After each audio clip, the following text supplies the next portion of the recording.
पक्कै पनि एकदमै रमाइलो भइरहेको छ। बसमा यात्रा गरिरहँदा विद्यार्थी साथीहरू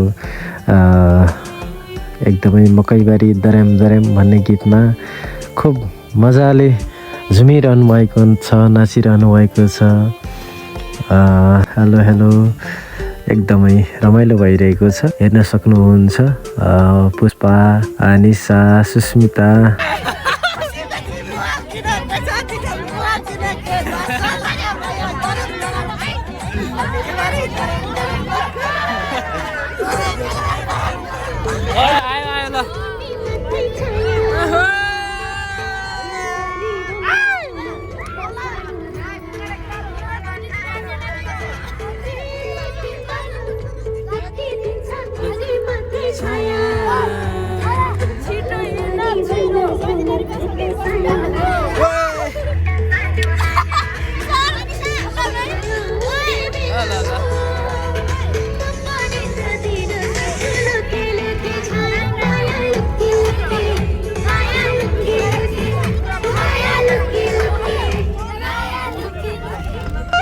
ओहो, माया लुकी लुकी भन्दै हुनुहुन्थ्यो। झ्याप्प ढोकामा म पनि उभिरहेको रहेछु।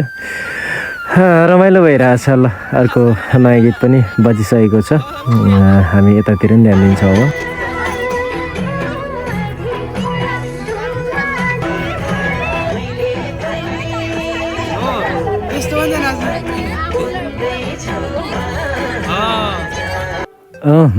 यति रमाइलो भइरहेको थियो, ट्याक्क आँखा फेरि झ्याप्प यहाँनिर गयो। यो को रहेछ, के गरिरहेछ? को डेकेन्द्र पौडेल भन्ने मान्छे लगाएर मोबाइल लुकाएको।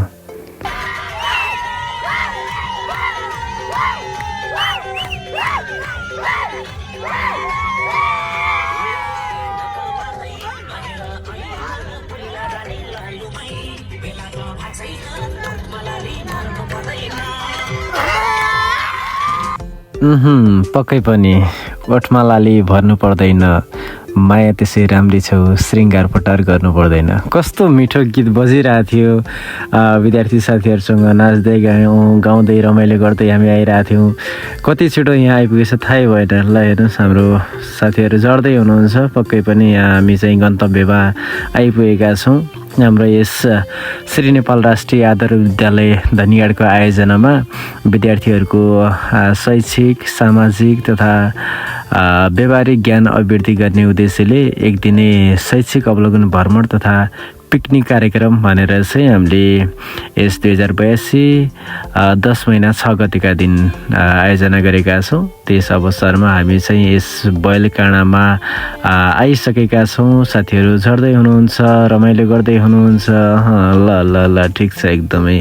सूर्य पनि झर्नु भएको छ। ठिक छ, एकदमै। ल, ओहो, ल साथीहरू एकदमै पक्कै पनि बाल्टी समातेर। ल, कस्तो रमाइलो। ल, हेर्नुहोस् त।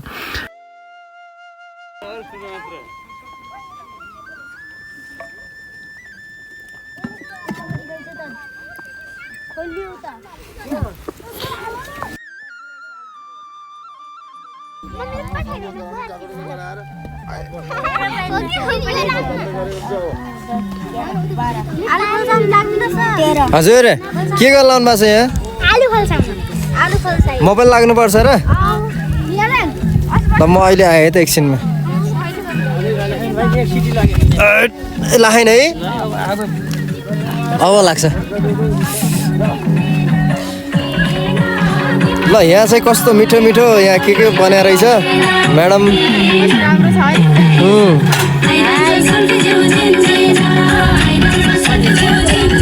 ल, यस्तो काम गर्न लाग्यो यहाँ हो। यसको नाम चाहिँ के हो सर? यो भनेको यसरी बनाउने हो। पहिला बनाइसकेपछि सबको मुखा हाल्ने हो। त्यहाँ चाहिँ के रहेछ? आलु नै भन्छन्, आलु पोटाटो सर। यता के खोल्छैछ नि त हाम्रो सानी चिटिक्क परेको मान्छेले। टक्क यहाँ चाहिँ टावर नमस्तेको, यहाँ चाहिँ यानसेलको। यो ठाउँ चाहिँ यहाँ टक्क हेर्दाखेरिमा वीरेन्द्रनगरभन्दा माथिपट्टि बयलगार भन्ने ठाउँ वीरेन्द्रनगर 14 ए वीरेन्द्रनगर 14 नगर 14 14 भन्ने पर होइन 14 यो सबै यो अघि देखिया छ नि ए अँ। यो सबै 14 हो ए यो देखिने सबै 14 ल ल यता नास्ता आयो ल खाऊ ओहो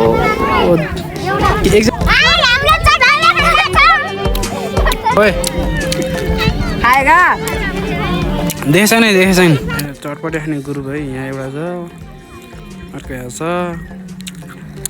अर्को आयो अर्को यहाँ छ फेरि एउटा सरी यहाँ हुन्छ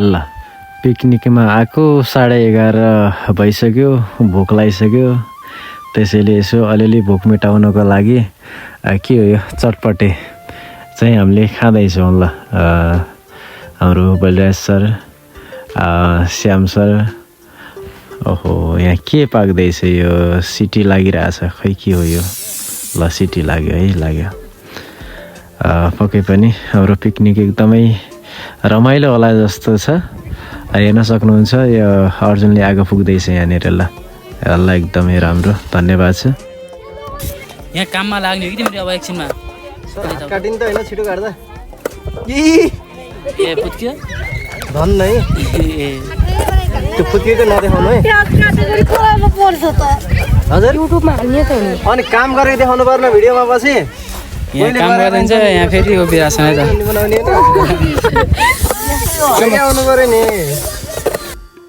ल यो चाहिँ हाम्रो पुलाउ बनाउने भाँडो अनि यहाँ चाहिँ अचार बन्दैछ यो चाहिँ हाम्रो प्याज काटेको यहाँ धेरै अमिलो धनियाँहरू एकदमै सब थोक छ हामीसँग नपुगेको केही पनि छैन सब थोक ल्याएका छौँ रमाइलो छ यहाँ चाहिँ आलु उसिनेको छ अचार बनाउनुको लागि पक्कै पनि के हो मिट मसला पनि रहेछ ओहो कस्तो रमाइलो ल हेर्नुहोस् म चाहिँ यहाँ गफमा व्यस्त छु एकदमै कामभन्दा पनि बढी गफ छ मेरो चाहिँ यहाँनिर गफ यो स्पिकरको खोजीमा थियौँ हामी त्यस कारणले अलिअलि गफ लगाएको ल केटाहरूले यहाँ चाहिँ गर्दैछ है आगो फुक्दैछ एकदमै यो पुलाउ बनाउने यहाँ म्याडमले सिटी मार्नुभयो के को यो फेरि यो सायद राजमाको हुनसक्छ एकदमै सबैजनाले आफ्नो आफ्नो जिम्मेवारी पुरा गरिरहनु भएको छ पक्कै पनि म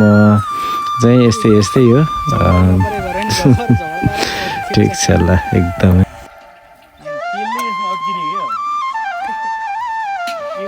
ल आफ्नो आफ्नो ड्युटी पुरा गर्ने क्रममा हाम्रो हेड सर धनुमाया म्याडमहरूले चाहिँ यो के भन्छ यसलाई नामै थाहा छैन मलाई त प्राउन हो कि हो यो बन्दैछ ओके ल ठिक छ ल हाम्रो टिकाराम सर डबल स्ट्यान्ड लाएर यो फोटो भिडियो बनाउने हाम्रो चेतन कणेल सर तल टिप्पर आएको पनि देख्नु भएको छैन ल हेर्नु फ्याट्टै भिडियो बनाइहाल्ने साह्रै क्यामेराम्यान त ओरिजिनल क्यामेराम्यान पाएछु मैले आज हाम्रो अध्यक्षज्यू तलबाट आउनुभएको छ यो डेकको कुरा गर्न जानुभएको थियो सायद के गर्नुभयो के न्युज के रविवार ल्याएर आउनुभयो उहाँले चाहिँ ल पक्कै धुलो एकदमै धेरै उडाएको छ टिप्परले ओहो ल प्याराग्लाइडिङ भन्छ यसलाई प्याराग्लाइडिङ पनि देख्न पाइयो ल एकदमै खुसीको कुरा आजको दिन फ्याट्ट पक्कै एकछिनमा उडाउँछ होला हावाको बेग पाएसँगै यसले उडाउँछ होला ल उडायो ओहो ल ल ल ल हे ओहो हाम्रो विद्यार्थी केटाकेटीलाई लहेर पुर्दियो नि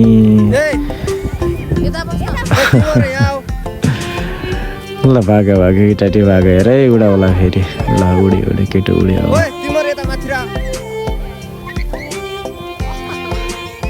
गयो पक्कै गयो सर ल गयो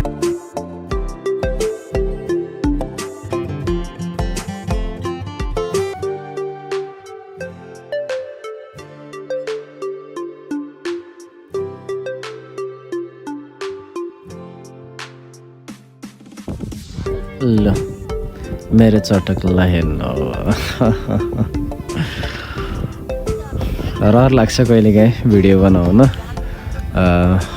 एकदम माथि प्याराग्लाइडिङ भइरहेछ हो पारि देख्न सक्नुहुन्छ ल हेर केटाटी यहाँ खेलिरहेछन् माथि प्यारासुट उडिरहेछ पक्कै पनि अब यो ल्यान्डिङ गर्ने प्रोसेसमै छ सायद ल्यान्डिङ गर्ने ठाउँ नभएर हाम्रो सरले चाहिँ बाइक यता लिएर आएर साइड दिनुभएको छ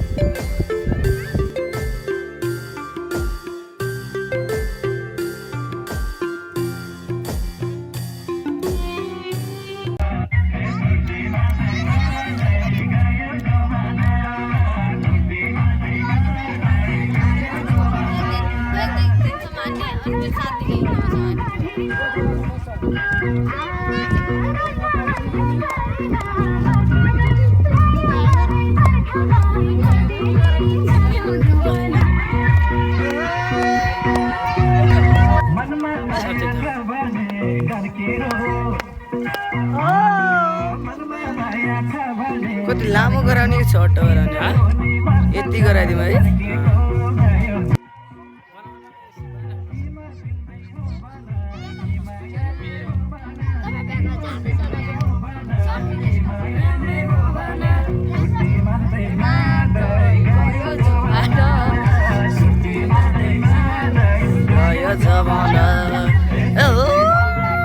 एकटा हुँदै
एकदमै अब खाना खाने समय भएको छ केटाहरू हात धुन लहेर लाइन लागेका यो ल ठिक छ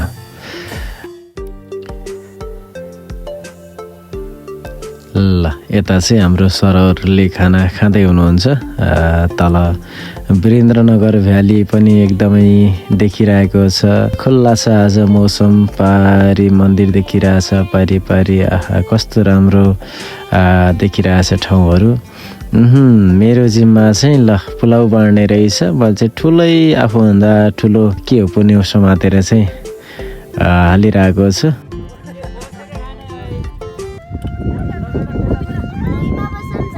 बस्ने हो अब कहाँ कसले ल्याइदिन्छ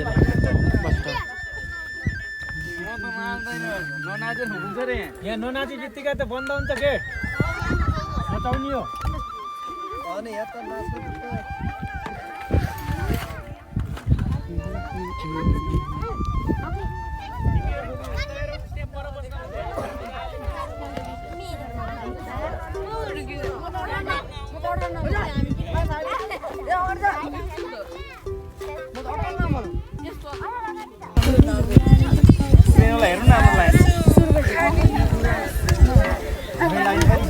हाम्रै लाइन छ चपाउन हो यस्तै खै ल खाना खाइसकेर पेट चाहिँ एकदमै डम्म भयो अनि अब चाहिँ खाली गर्न पर्यो पेट एकछिन नाचेर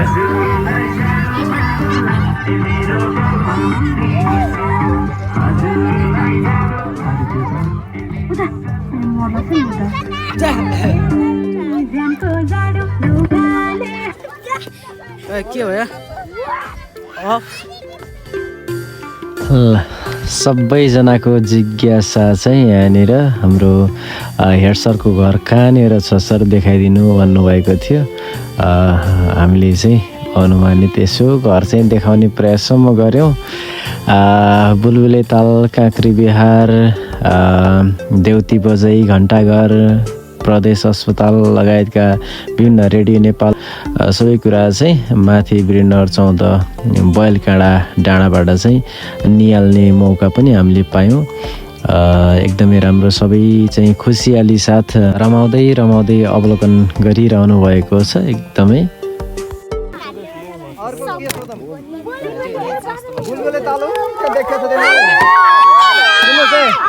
बुलबुले ताल ट्याक्कैमा देखाइदिउँ। ओ त्यो बिचको ठुलो जङ्गल देख्नुभयो नि, फिल्डको जुन जङ्गल, त्यो जङ्गलभन्दा हल्का मासतिरपट्टि एउटा ताल जस्तो देखियो, त्यसैलाई भन्छ बुलबुले ताल।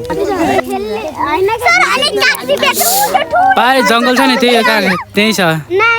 यो जङ्गल देख्नुभयो नि, यो जङ्गल देख्नुभयो होइन, हो त्यही जङ्गलकै बिचमा काँक्री बिहार छ। त्यो मन्दिर चाहिँ यहाँबाट देखिँदैन, पछि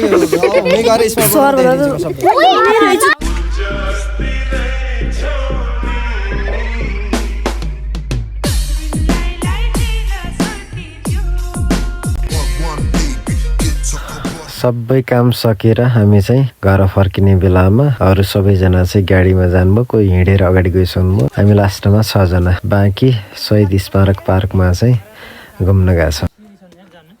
486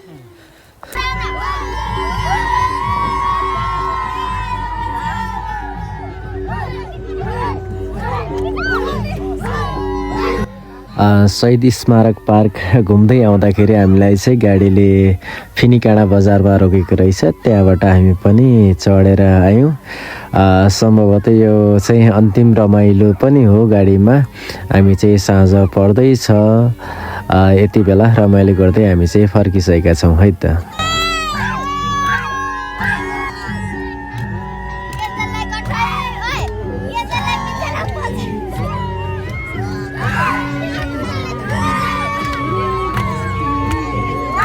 कति भिडियो मात्र हेर्नु, एकछिन फोटो पनि हेरौँ है त।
समुद्री सतहदेखि 1522 मिटर उचाइमा रहेको यो हो सुर्खेतको गढी। बैलकाँडा गढीमा कुनै समय सुर्खेतको सदरमुकाम रहेको थियो। विक्रम सम्वत 2019 सालमा औलो उन्मूलनका लागि कार्यालय स्थापना भएको र गढीमा रहेका सरकारी कार्यालय विक्रम सम्वत 2023 सालमा वीरेन्द्रनगर उपत्यकामा सारिएको थियो। 2200-2400 शासनकाल, राणाकाल र पञ्चायतको प्रारम्भमा बाक्लो बस्ती मानिसको चहलपहल भएको गढी क्षेत्र जब सुर्खेतमा औलो उन्मूलन भयो तब क्रमशः सुनसान बन्दै गयो। बैलकाँडा टाकुरामा ऐतिहासिक गढीमा लामो समयदेखि भग्नावशेष रहेको थियो। यो 5 कट्ठा 13 धुर क्षेत्रफलमा फैलिएको छ। गढी 2200-2400 राज्यमा बनेको अनुमान गरिएको छ। यो त्यति बेला दैलेखको बिलासपुर राज्यको अधीनस्थ रहेको थियो। गोर्खाली फौज र बिलासपुरे राजाका फौज बीच लडाईँ हुँदा गढी भत्काइएको हुन सक्ने अनुमान बाहेक लिखित दस्तावेज हालसम्म भेटिएका छैनन्। बहादुर शाहका पालामा बिलासपुर राज्य कब्जा गरिएको थियो। त्यसैले यो गढी पनि नेपाल एकीकरणकै पालामा भत्काइएको अनुमान गर्न सकिन्छ। गढीकै नामबाट साबिक गाविसको नामाकरण गरिएको थियो। यहाँबाट वीरेन्द्रनगर उपत्यकासँगै बराहातालका केही भूभाग र दैलेखको गुराँस गाउँपालिकाका विभिन्न बस्तीहरूलाई निहाल्न सकिन्छ। सूर्योदयदेखि सूर्यास्तसम्म बैलकाँडा गढीबाटै देख्न सकिन्छ। हिउँदमा पारिलो घाम ताप्न पाइने र गर्मीयाममा चिसो हावा चल्ने हुँदा वीरेन्द्रनगरबाट गर्मी छल्न अनेक मानिसहरू यहाँ पुग्ने गर्छन्। गढी संरक्षणका लागि तारजाली लगाइएको छ। नेपाली सेनाले यसको संरक्षण गर्दै आएको छ। सेनाले यसको प्रवेशद्वारमा पृथ्वीनारायण शाहको प्रतिमा बनाएको छ, जसले यस क्षेत्रको शोभा बढाएको छ। बैलकाँडा क्षेत्र पुग्न बराहाताल 10 धनीघाटदेखि करिब 7-8 किलोमिटर पूर्वतर्फ मोडिनु पर्छ।